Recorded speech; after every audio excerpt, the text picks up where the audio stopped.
ANS Midterm, this is Mary, and I have collaborated with Sydney and Zelda when we were discussing a few questions during the discussion sections, and we all have our own independent responses. And I've also used the sources from the lectures. Question 1A. Define animal welfare. So animal welfare is not a simple variable, it is a complex attribute. It's like the safety of a building, and which includes three categories: the biological functions, natural or normal behaviors, and affective states such as pain or stress. So this kind of helps us to understand the quality of an animal's life on their own point of views instead of from a human ethical opinion.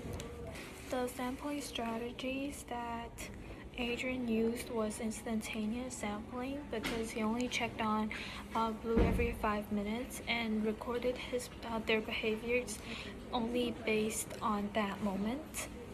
And the behaviors that are short or happening very quickly, such as like groomings or brief playing or scratching, can be missed out or underrepresented.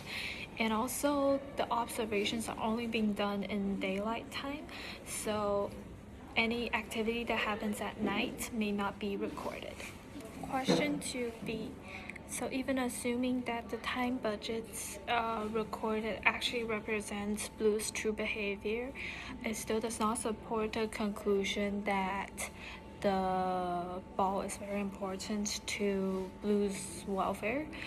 There was like a major issues in Adrian's interpretation is that the amount of time spent on a certain behavior does not indicate how important the behavior is to an animal. For example, like urinations, which only takes a very short moments in the time budget, it is still very important for the animal. Question 3A. No, growing well does not mean animal is in a good welfare conditions, because growing well or reaching a sexual maturity is simply a biological function instead of a good animal welfare, because an animal can still be growing well even under a poor welfare conditions, such as having experiencing stress or having poor living conditions. Question 3B. So we want to perform a judgment bias test to kind of evaluate whether the animal's response to petting is a positive or negative affective state. So we basically want to see whether the animal is optimistic or pessimistic to an ambiguous cue after the treatment.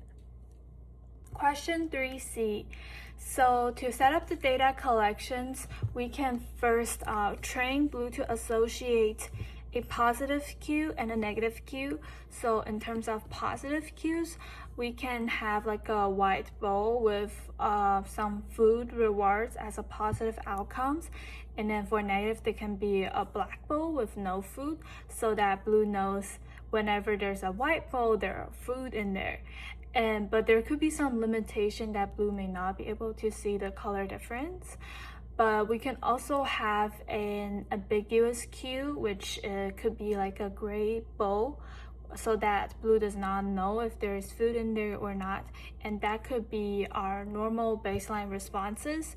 So basically we will record whether Blue would approach or how quickly it would approach the bowls, or if there's some hesitations of approaching the bowl. And then after recording the behaviors, we can also begin like petting Blue and then repeat the gray bowl test. And after petting, if Blue approaches the bowl the gray bowl more quickly or like more often, that could be like a positive affective state. that may suggest a positive affective state, but yeah. And then avoiding both can be a negative affective state. Question 3D. So using color change as an indicator of reduced welfare, sensitivity is how often blue would change red correctly identifies reduced welfares, and blue turns red 10 out of 15 times.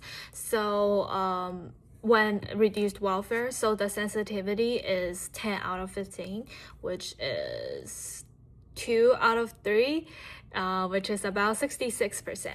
And specificity is how often the indicator correctly identifies animals whose welfare is not reduced. So blue turns red 3 out of 12 times when there is not and reduced of welfare. So that means blue would not turn red 9 out of 12 times. So it's 3 out of 4 times. So about 75%. Question 4. A concept that I learned in class that are really interesting to me was the preference test. So animal cannot directly tell us how they feel and what they want. So actually studying their choices and their motivations of getting something is very important for us for understanding their welfares and their quality of life. And the questions that can be raised from it can be what do the animal prefers, how strongly they prefer it, and also whether the preference would change under different conditions. So for example, Peking ducks that we study in class, they were put into a different nest box, and we want to test the scientists were testing how much time they spent in different box and whether they would prefer laying eggs in one box to another. So these two types of tests that are related to preference test are the choice test, which is which options would the animal choose among all the substitutes that are actually satisfying the same motivations. And then there's also operant test, which is testing how strongly the animal is willing to work for an object or a behavior. And another thing I think is really important is that context actually matters. So preference may change depending on the environment. So for example, pigs may prefer rolling in the mud in a hotter weather compared to a cooler weather. Yeah, so the key takeaway I have from this concept is that we're actually studying from an animal's point of view instead of from a human perspective.